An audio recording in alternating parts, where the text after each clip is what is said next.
Você acha, Bernardinho, que quando... Porque eu acompanhava nessa época, e eu vejo que ao mesmo tempo que você era muito bravo, o pessoal tinha uma sensação de muito carinho com você, era muito proximidade, assim. E a gente, né, como líderes, eu e o Bruno, eu tenho uma equipe, eu fico sempre pensando, como que eu faço para ao mesmo tempo causar autoridade e ao mesmo tempo conseguir ser próxima, não ser escrota, não ser, sei lá, de alguma forma conseguir fazer com que as pessoas me vejam como igual. A primeira coisa assim, né? Não existe a melhor forma, é a sua forma. Você é Malu, Bruno é o Bruno, Bernardinho é o Bernardinho. Então o que eu digo é o seguinte, nós todos vamos errar na forma, mas eles não podem nunca duvidar da nossa intenção. Eu até Dia das Mães eu postei, líderes são como mães exigentes. Sabe quando você detecta o potencial em alguém? Caramba, que potencial. O que você quer fazer? Desenvolver o potencial daquela pessoa. Então a gente vai e cobra. Tem condição, ela tem condição, vou desenvolver, vou cobrar dela. Mas a gente cuida.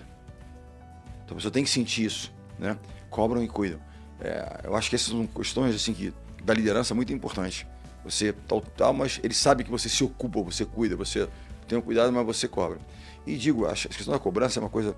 Quem de vocês não teve um líder em alguma área? Eu fiz esporte e um treinador. E teve alguém especial que em algum momento você queria enforcar aquela pessoa. Professores, eventualmente, aquela pessoa e tal. Mas quem depois com o tempo não disse, se não fosse por ele ou por ela, não teria chegado lá. E aqueles que passam na sua vida, que foram legais, gente boa e tal, mas passam, não tiveram impacto. Por quê? Que quiseram ser gente boa. Eu não quero ser gente boa. Eu quero ser o que eu sou e quero fazer o melhor para você. Se isso não levar legal. Se não for, sinto muito. Né? Claro que a gente quer, mas porque a liderança deve fazer o que é certo. Não o que é conveniente.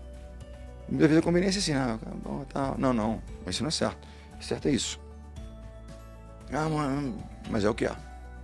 Não é um concurso de popularidade. A liderança não é um concurso de popularidade. E assim, o esporte nos ensina muito em relação a isso. Pouco importa qual é a sua origem, sua orientação. Nós vamos lutar juntos. Então, o espaço democrático, estamos juntos aqui em torno de um propósito, que é vencer, que é conquistar, que é fazer desse o melhor time do mundo e tal. Então você, né? E se você não tem valores semelhantes, eu costumo dizer que num certo momento, não era eu que cortava alguns jogadores no início, no processo inicial. Os próprios jogadores da seleção expurgavam, diziam, esse não cabe aqui. Não cabe a nossa tropa aqui. Né? Então, você ia vendo isso, né? Então, a questão da liderança, você tem tantas questões que... Esse é o tema, talvez, dos mais ricos.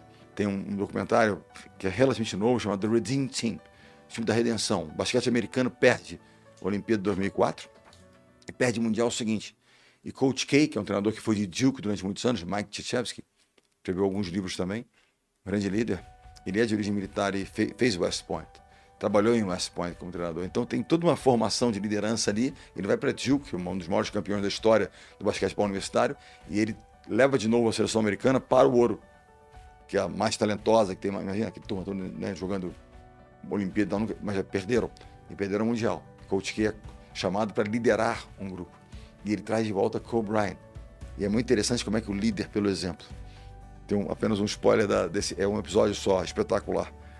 Eles estão em Las Vegas treinando, seleção americana, só astros da NBA, imagina. Milionários, mega astros, aquela coisa toda, tem uma folga.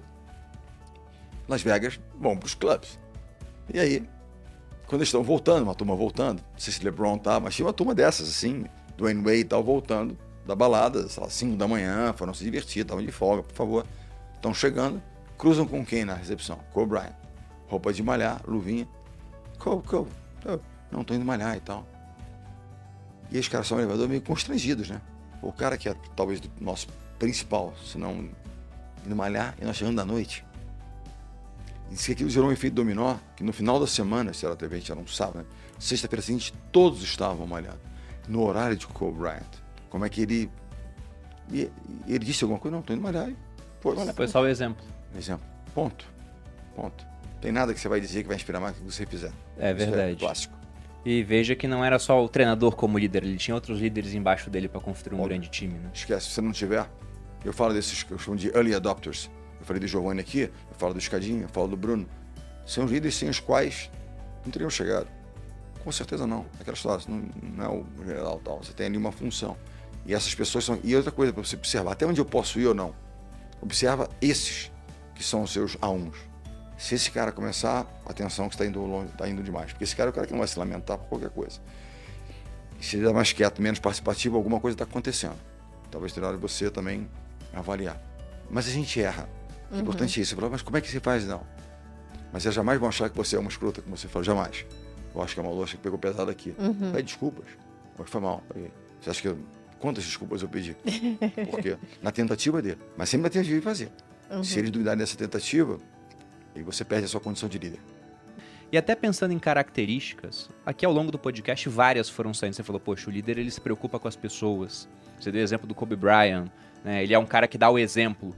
E muitas vezes não é nem pensando assim, vou dar o exemplo. Ele só faz e as outras pessoas, como tem ele numa figura de liderança, se inspiram e fazem aquilo. O que mais você acha que compõe ali? Você pega a personalidade de líderes e fala, olha, isso aqui geralmente não falta em um líder. E o que você acha que é o grande inimigo de uma pessoa que quer exercer um cargo de liderança?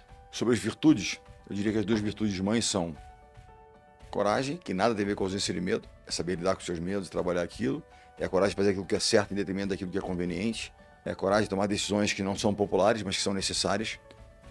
E volto a dizer, não tem nada a ver com bravatas ou com, eu sou... Não. Morro de medo de algumas coisas, mas eu tenho que fazer, nós vamos preparar e vamos fazer. Eu odeio aquela história do, não, tá com medo, vai com medo mesmo. Não vai não, vai preparado. Senão é loucura, é insanidade, não é coragem. Eu vou enfrentar um mar grande, eu trabalhei, treinei, eu vou lá porque eu sei nadar, eu fiz isso, então eu vou fazer, ok. Né? Eu vou fazer uma apresentação para um grande cliente, eu me preparei, né? Chegar lá e achar, não, eu sou corajoso e vou. Vai dar água essa história. Segundo é humildade. Por que a humildade? Aí a gente cita Jim Collins, que é a melhor figura para representar a humildade, um líder, quando tem uma vitória, um êxito, para onde o líder nível 5, ele categoriza em níveis, a liderança, o nível 5 é o mais alto. E que a gente admira, cara, esse cara é um líder, né? Então é o que eles chamam de nível 5. Que ele estuda empresas que durante muitos anos batem seus mercados e, portanto, ele vai ver que características comuns eles têm. E aí vem a liderança como uma característica comum dessas grandes empresas, grandes times que conseguem êxitos, né? Duradouros, perenes. E aí ele fala que a humildade ele representa com isso. Na grande vitória, o grande líder, ele olha pela janela. Se não fosse pela Malu, pelo Bruno, tal, não teríamos conseguido aquilo. Fatores externos e a sua equipe ele atribui ao grande resultado. E quando há um erro, um percalço, uma meta não alcançada, ele olha para onde? Para si mesmo. Para o espelho. O que eu poderia ter feito diferente? Então, eu acho que são características de um líder.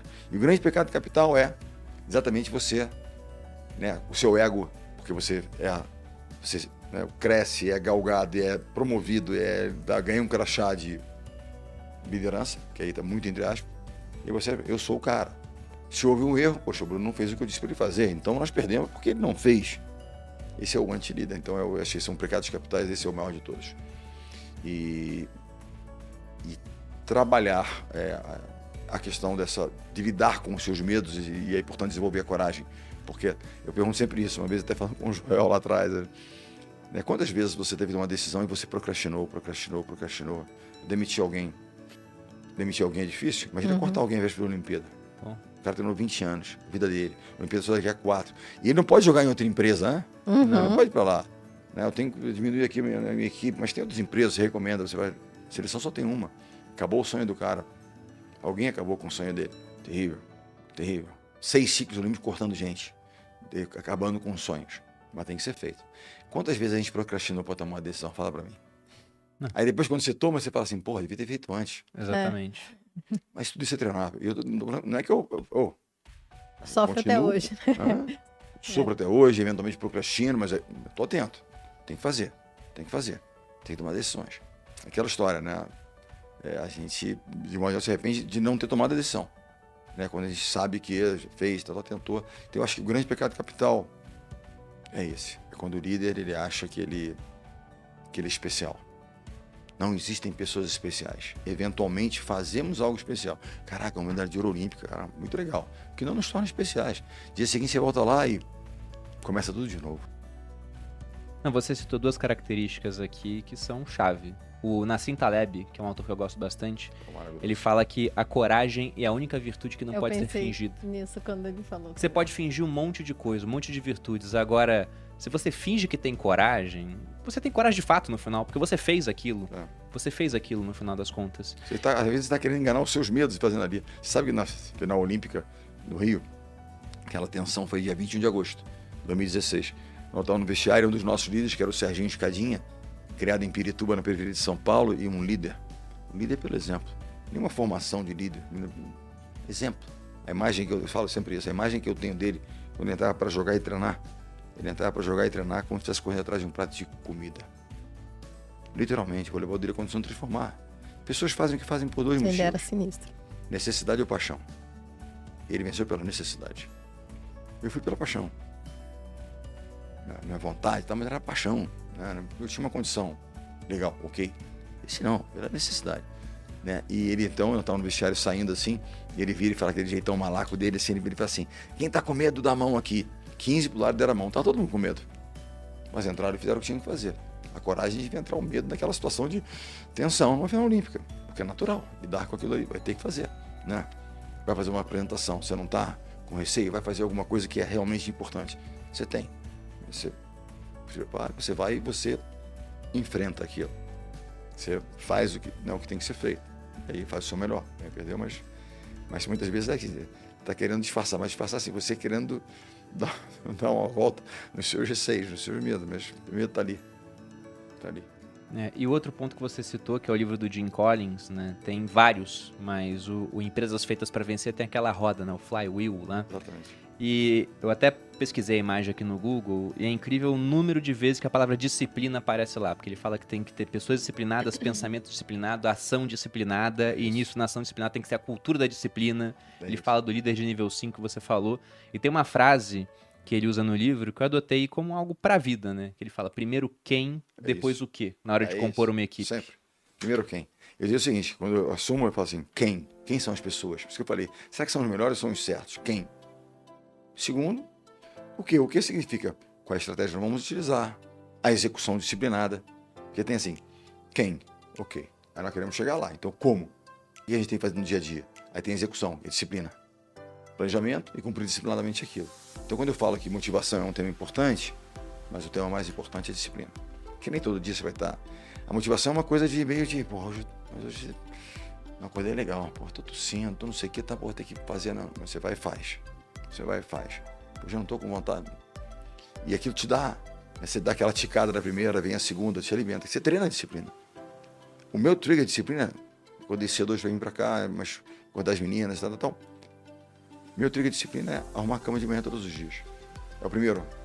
Né? Vai pedalar às 4 horas da manhã. Bom, chego a cama e falo, papá, vou fazer. É realmente colocar e realizar. Porque senão você gera até frustração, sabe? Aquela coisa, pô, você começa... Sabe aquela história que você se propôs a algo? Você colocou no seu to-do list de amanhã, a fazer. Eu tenho que rever ali para ver isso aqui, para ver, tá, ok. Aí você não faz. Aí você não fica depois... Fica te incomodando aquilo. Você sabe que eu pergunto sempre onde eu vou falar? Sei lá, para quantas pessoas eu já falei, assim, já conversei com milhares de pessoas. Ontem eu tive uma empresa, 700 pessoas estavam lá. E eu perguntei, quem nunca apertou o botão soneca? Ontem, 700 pessoas, todo mundo já apertou em algum momento. Somos seres humanos, por favor. Né? 5 pessoas até hoje nunca apertaram o botão soneca. Sei lá, vou chutar aqui 100 mil pessoas, tá? 1000, muita gente. 5 não apertaram. E eu perguntei por quê. Porque existia um porquê muito forte e não os permitia apertar o botão. Qual é o seu porquê? Fiquei pensando nisso, né? Como líder, né? O que move um líder? Resultados? O resultado é consequência. O que move é o seguinte, é jogador ou jogador passar uma temporada comigo, ou aluno passar uma temporada comigo, e ele não evoluir, eu falei na minha missão. Essa é a missão. Dar uma contribuição. Teoria dos juros compostos, ela pode ser pequenininha, mas vai, no final do ano, olha o gap de crescimento aqui. Claro, você não vai, nem todos terão um crescimento enorme, mas pouco que seja, se todos nós nos propusermos aí, pouquinho, né? Então, impactar. E como são empreendedores, algumas coisas eu vejo que ficam, até na prática do esporte. Tem vários ex-alunos que hoje estão praticando esporte que não praticavam, porque é uma forma deles também se tornar mais disciplinados, cuidar da saúde, etc.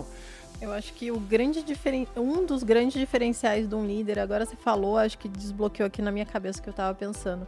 Porque a gente tem que ser líder, no final das contas, quando a gente está empreendendo, a gente tem uma equipe e tal.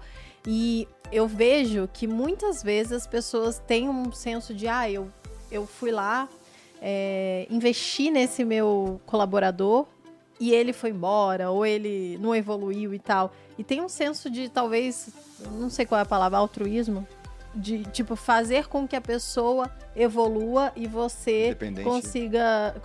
A sua evolução depende da evolução do outro. E às vezes a gente é egoísta demais e não quer fazer isso. Então, talvez um líder tenha que ter esse quê de altruísmo. Eu acho, porque, assim, aquela história, né? O líder, acho que a medida do sucesso dele tem a ver com a medida do sucesso da sua equipe, Uhum. daquelas Com certeza. pessoas. Quantos líderes você formou? Quantas pessoas você realmente ajudou a crescer? E nessa coisa de, né, quantos jovens atletas você investe e eles vão depois, porque, por exemplo, tem times internacionais Melhor. que pagam muito. Uhum. No início, então, eu ficava meio triste, não chateado, triste porque eu perdi, mas é da atribuição. Quando vai hoje, eu falo, foi, tá lá. Aí conquista a medalha, dei a minha contribuição. E é o que tem que fazer, você é medido muito mais por isso. Como é que você gerou algum tipo de impacto positivo ou não? E elas vão. E é do jogo. É do jogo. É do jogo. É do jogo. Aproveitando a sua vasta experiência no treinamento de equipes, né? Hoje também corporativa e com alunos, o que você viu que, cara, se eu tivesse aprendido isso lá atrás, eu teria liderado melhores equipes desde então? O que você fala assim que, nossa, isso aqui eu peguei e eu queria ter aprendido antes? Várias coisas, né? Mas uma que seria a principal. Eu acho que a coisa principal é aprender a se conectar com as pessoas, sabia?